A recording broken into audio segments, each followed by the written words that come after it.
ಮತ್ತೆ ವಿಶ್ವದಲ್ಲಿ ಅತಿ ದೊಡ್ಡದಾದಂಥ ಒಂದು ಆರೋಗ್ಯ ರಕ್ಷಣಾ ಯೋಜನೆ, ಬಹುಶಃ ವಿಶ್ವದಲ್ಲೇ, ಭಾರತದಲ್ಲೆಲ್ಲ ವಿಶ್ವದಲ್ಲೇ ಅತಿ ದೊಡ್ಡವಾದಂಥ ರಕ್ಷಣಾ ಯೋಜನೆ ಇದ್ರೆ ಅದು ಆಯುಷ್ಮಾನ್ ಭಾರತ್. ಬಹಳ ದೊಡ್ಡ ಪ್ರಮಾಣದಲ್ಲಿ ಮಹಿಳೆಯರು ಇದರ ಲಾಭವನ್ನು ಪಡಿತಾ ಇದ್ದಾರೆ. ಅದೇ ರೀತಿ ಹಿಂದಕ್ಕೆ ಹೋದರೆ ನಾವು ಕೊರೋನಾ ಸಂದರ್ಭದಲ್ಲಿ ಅವರು ಕೊಟ್ಟಂಥ 10 kg ಆಗಿರ್ಬೋದು, ರೈಸ್ ಕೊಟ್ಟದ್ದಾಗಿರ್ಬೋದು, ವ್ಯಾಕ್ಸಿನೇಷನ್ ಆಗಿರ್ಬೋದು, ಆಮೇಲೆ ಮಹಿಳೆಯರ ಅಕೌಂಟಿಗೆ 500 ರೂಪಾಯಿ ಕೊಟ್ಟಿದ್ದಾಗಿರ್ಬೋದು.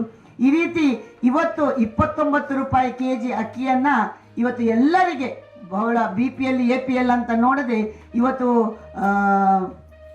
ನಮ್ಮ ಎಲ್ಲ ಅಂಗಡಿಗಳಲ್ಲಿ 21 ರೂಪಾಯಿ kg ಅಕ್ಕಿ ಸಿಗುವಂಥ ಒಂದು ಯೋಜನೆಯನ್ನು ಕೂಡ ಮಾಡಿರುವುದನ್ನು ನಾನು ಇವತ್ತು ಶ್ಲಾಘಿಸ್ತಾ ಇದ್ದೇನೆ. ಅದೇ ರೀತಿ ಇವತ್ತು ಮಹಿಳೆಯ ಪರ ಯೋಜನೆಗಳನ್ನು, ಮಹಿಳಾ ಸಬಲೀಕರಣಕ್ಕೆ ದೊಡ್ಡ ಪ್ರಮಾಣದ ಒತ್ತನ್ನು ಕೊಟ್ಟಿದ್ದಾರೆ.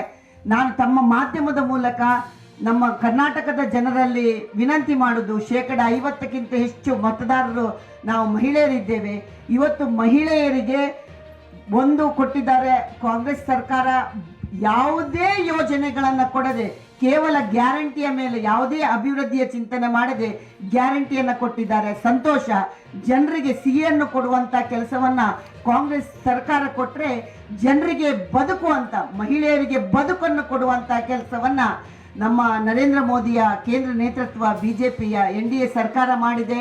ಇವತ್ತು ರಾಜ್ಯ ಸರ್ಕಾರ ಮೀನನ್ನು ತಿನ್ನಿಸ್ತಾ ಇದೆ. ಇವತ್ತು ಕೇಂದ್ರ ಸರ್ಕಾರ ಮೀನನ್ನು ಹಿಡಿದು ತಿಂದು ನೀನು ಹೇಗೆ ಬದುಕಬೇಕು ಎನ್ನುವುದನ್ನು ಜನತೆಗೆ ತೋರಿಸಿಕೊಡುವಂಥ ನಿಟ್ಟಿನಲ್ಲಿ ಯೋಜನೆಗಳನ್ನು ಕೊಟ್ಟಿದ್ದಾರೆ.